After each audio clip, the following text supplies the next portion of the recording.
this episode, we look at how scalability, environmental requirements, risk, and recovery decisions shape secure architecture. These topics can seem separate at first, but they are tightly connected in real design work. A system may be secure when it supports a small group, but become fragile when the organization grows. A data center may have strong firewalls and access controls, but still fail if power, cooling, or physical conditions are not reliable. A recovery plan may sound strong on paper, but still fall short if it does not match the real business impact of an outage. You are learning to think about security architecture as a living design that must support growth, survive stress, and recover when something goes wrong. Good architecture does not only ask how to protect a system today. It asks whether the protection will still work when demand, risk, environment, and failure conditions change. Before we continue, a quick note. This audio course is part of our companion study series. The first book is a detailed study guide that explains the exam and helps you prepare for it with confidence. The second is a Kindle-only ebook with 1,000 flashcards you can use on your mobile device or Kindle for quick review. You can find both at Cyber.Me in the Bare Metal Study Guide series. Scalability is the ability of a system or environment to grow, shrink, or adjust as demand changes. A small application may begin with a few users, a small database, and simple network needs. Over time, more users may arrive, more data may be collected, more locations may connect, and more services may depend on the application. If the architecture cannot scale, performance may slow, storage may fill, support teams may fall behind, and security controls may stop covering everything. Scalability is not only about adding more computing power. It also includes scaling identity management, logging, monitoring, backup, network capacity, access reviews, incident response, and policy enforcement. When you think about secure design, you should ask what happens when the environment doubles, triples, or expands into a new region. A control that works only when the system is small may become a weakness when the business grows. There are different ways to scale, and each one has security implications. Vertical scaling means making an individual system stronger by adding more processing power, memory, or storage. Horizontal scaling means adding more systems or service instances so the workload is spread out. Vertical scaling can be simpler because there may be fewer systems to manage, but it can also create a bigger single point of failure if the system becomes too central. Horizontal scaling can improve availability and performance, but it creates more assets, more network paths, more logs, and more configuration to control. Cloud environments often make horizontal scaling easier through automated resource creation, but automation can repeat insecure settings if the approved pattern is weak. On-premises scaling may require earlier planning because hardware, space, power, and cooling cannot be created instantly. Secure scalability means growth happens through controlled patterns instead of rushed exceptions. Scalability also affects data protection. As data grows, the organization may need more storage, more backups, more retention planning, and stronger classification discipline. A small database may be easy to understand, but a large data environment can spread across reporting systems, analytics tools, cloud storage, archives, test environments, and backup platforms. If sensitive information expands without governance, it may appear in places where encryption, access control, monitoring, or retention rules are weaker. More data also means recovery can take longer. Restoring a small data set may be simple, while restoring a massive one may require careful sequencing and enough bandwidth, storage, and staff. You should think about how data growth changes both protection and recovery. Secure architecture should not wait until storage is full or backups take too long. It should plan for data volume, data location, data sensitivity, and data lifecycle before growth becomes urgent. Environmental requirements are the physical and operational conditions a system needs in order to run safely. These may include power, cooling, humidity control, fire protection, physical access control, dust management, cable organization, rack space, and reliable network connectivity. In a cloud service, many of these physical requirements are handled by the provider, but the organization still needs to choose regions, availability options, and service designs that match its needs. In an on-premises setting, environmental requirements are much more direct. A server placed in a poorly cooled office closet may overheat. A critical network device connected to one power outlet may fail during a simple electrical problem. A backup system stored in the same room as production equipment may be lost in the same incident. Physical conditions are part of cybersecurity because systems cannot remain available, reliable, or recoverable if the environment supporting them is weak. Power is one of the most basic environmental needs, and it is easy to underestimate until it fails. Critical systems may require redundant power circuits, generators, batteries, surge protection, and an uninterruptible power supply, UPS. A UPS can keep equipment running briefly during a power interruption or allow a controlled shutdown before damage occurs. Longer outages may require generators and fuel planning. These protections need maintenance and testing. A generator that never starts during a real outage was not a reliable control. Cooling is just as important because equipment can fail or shut down when temperatures rise beyond safe limits. Heating, ventilation, and air conditioning, HVAC, systems may be part of the availability design for server rooms and data centers. Security architecture has to include these physical dependencies because a cyber control cannot protect a system that has lost power or overheated. Environmental needs can vary sharply by location and mission. A corporate office, cloud region, manufacturing plant, hospital, research lab, ship, remote field site, and small branch location may all have different physical constraints.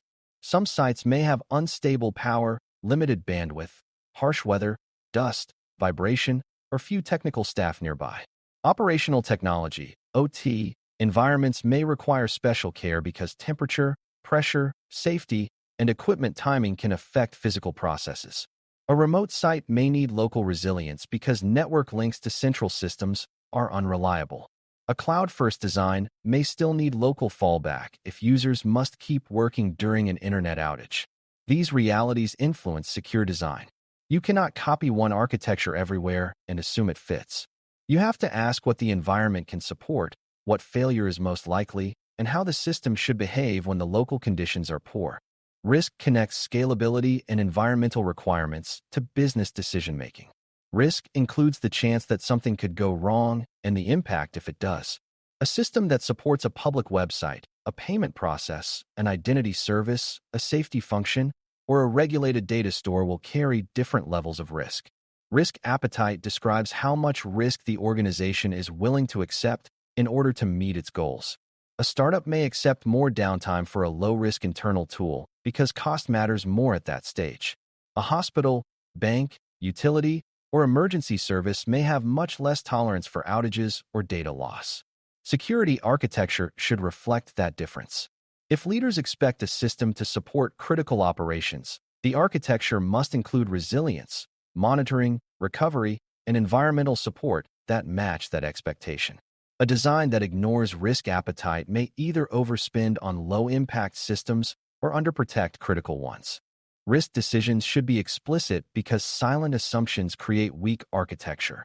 One team may assume a system can be offline for a day, while another team assumes it must be restored within an hour. One team may assume data can be recreated, while another knows that lost data would trigger legal, financial, or safety consequences. One team may assume cloud replication is enabled, while another never paid for or configured it. These mismatches appear during incidents, when there is little time to negotiate expectations. A secure architecture process should identify critical services, data sensitivity, dependencies, maximum tolerable downtime, acceptable data loss, and required recovery order. That does not mean every system receives the highest level of protection. It means each system receives protection that matches its real importance. Good risk decisions help architecture become deliberate instead of accidental. Recovery decisions define what the organization expects to happen after disruption. Recovery time objective, RTO, describes how quickly a system should be restored after an outage or incident. Recovery point objective, RPO, describes how much data loss may be acceptable based on the age of the last usable recovery point. These ideas help turn business needs into technical design. A system with a short RTO may need standby infrastructure, rapid failover, or automation that reduces manual work. A system with a low RPO may need frequent backups, replication, or continuous data protection. These choices cost money and add complexity, so they should be tied to business impact. If a system can be down for 2 days without serious harm, it may not need the same recovery design as the identity platform that everyone uses to sign in. Recovery planning also depends on dependencies. A system may not recover just because its own server or service is restored. It may depend on identity services, domain name system, DNS, network connectivity, certificates, databases, storage, third-party providers, encryption keys, logging platforms, and administrative access. If those dependencies are unavailable, the application may still fail. This is why recovery plans need to consider the whole service chain. Restoring a database before restoring the identity system may not help users if they cannot authenticate. Restoring an application without restoring the encryption keys may leave data unreadable. Restoring a cloud workload without network routes may leave it unreachable.